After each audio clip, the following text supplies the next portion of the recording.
To my channel mom life with study. और आज मैं आप लोगों के साथ यहाँ पे शेयर करूँगी कि बीपीएससी टीआरई 4 के लिए हम जनरल पेपर के लिए क्या स्ट्रेटजी रखें। तो अगर आप लोग मुझे पहले से जानते हैं तो एक लाइक ज़रूर करें और कमेंट करके ज़रूर बताएं। और अगर आप नए हैं मेरे चैनल पर तो एज ए इंट्रोडक्शन शॉर्ट मैं बता दूं कि मैं बीपीएससी टीआरई 1 के तहत पीजीटी में इनर जूलॉजी सब्जेक्ट से सिलेक्टेड हुई हूँ।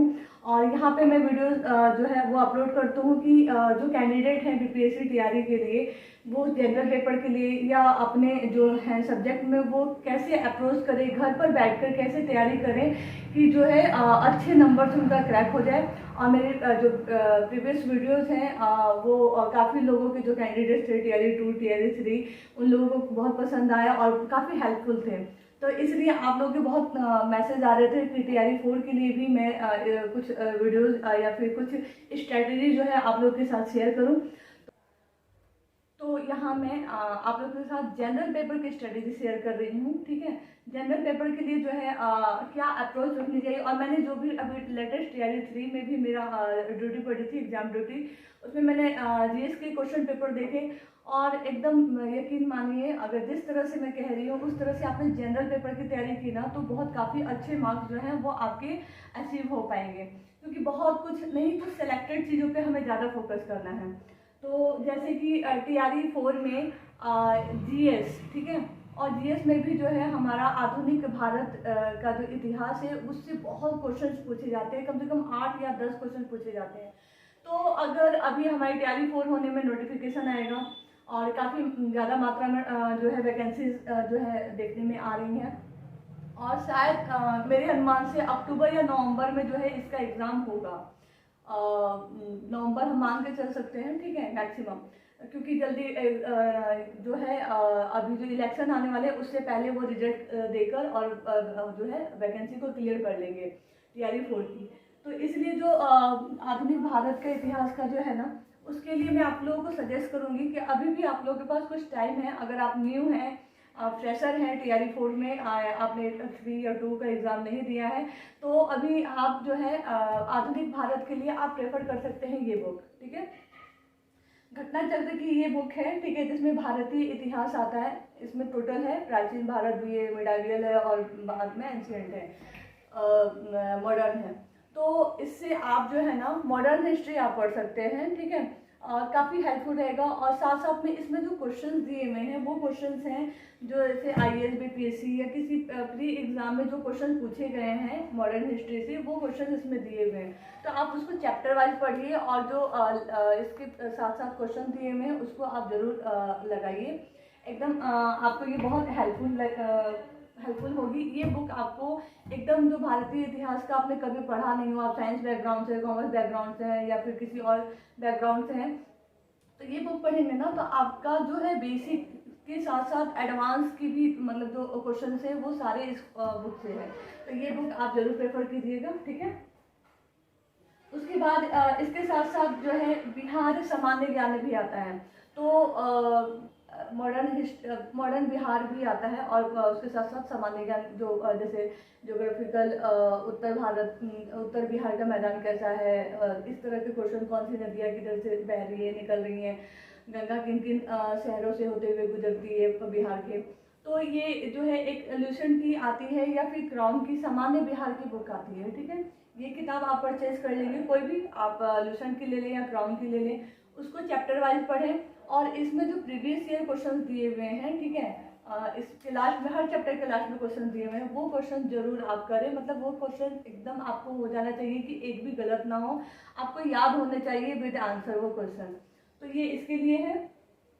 उसके बाद जनरल साइंस के लिए आप कोई भी बुक प्रेफर कर सकते हैं, घटना चक्र की भी बुक ले लें या फिर लुसेंट आप पढ़ सकते हैं। ठीक है, तो ये इसके लिए मैं आप घटना चक्र है अगर आप लेना चाहते हो तो अच्छी बुक है, आप ये ले सकते हैं साइंस के लिए।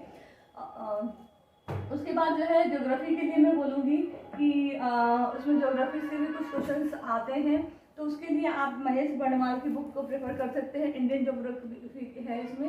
या फिर आप घटना चक्र भी ले सकते हैं। ठीक है, सामान्य भूगोल घटना चक्र की बुक भी आती है, ये किताबें लेने से क्या होगा ना, घटना चक्र की अगर बुक्स आप रख लें तो हर एग्ज़ाम में ये काम आती हैं।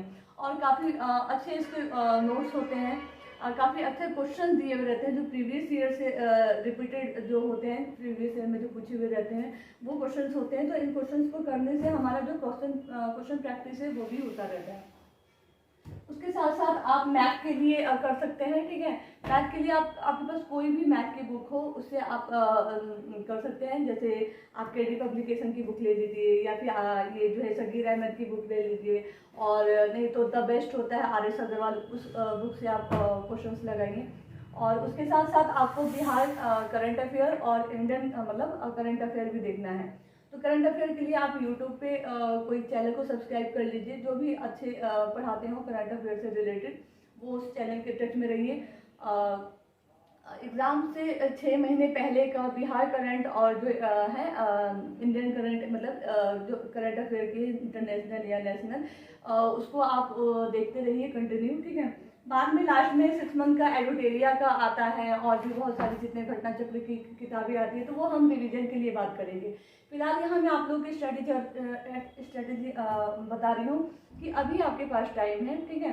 2 या 3 महीने मैक्सिमम, नोटिफिकेशन आएगा, फिर एग्ज़ाम होंगे, तो हम कम से कम लेके चल रहे हैं कि हो सकता है अक्टूबर या नवंबर में एग्ज़ाम हो सकता है डेट आगे भी बढ़ जाए, लेकिन इससे कम पहले नहीं होगा। मतलब सितंबर में तो होगा नहीं, बहुत फास्ट करेंगे तो अक्टूबर लास्ट या नवंबर में वो कर सकते हैं, या फिर डिले होकर दिसंबर में भी हो सकता है। लेकिन हमें स्ट्रेटेजी बना के चलनी है कि हमें अक्टूबर तक अपने सारे सिलेबस को कंप्लीट कर लेना है, सब्जेक्ट को भी और जनरल साइंस को भी, ताकि जैसे जैसे अगर हमें टाइम मिले तो उसमें हमारा जो है क्वेश्चन प्रैक्टिस सेशन होता रहे, और साथ साथ में हम रिविजन भी करते रहें।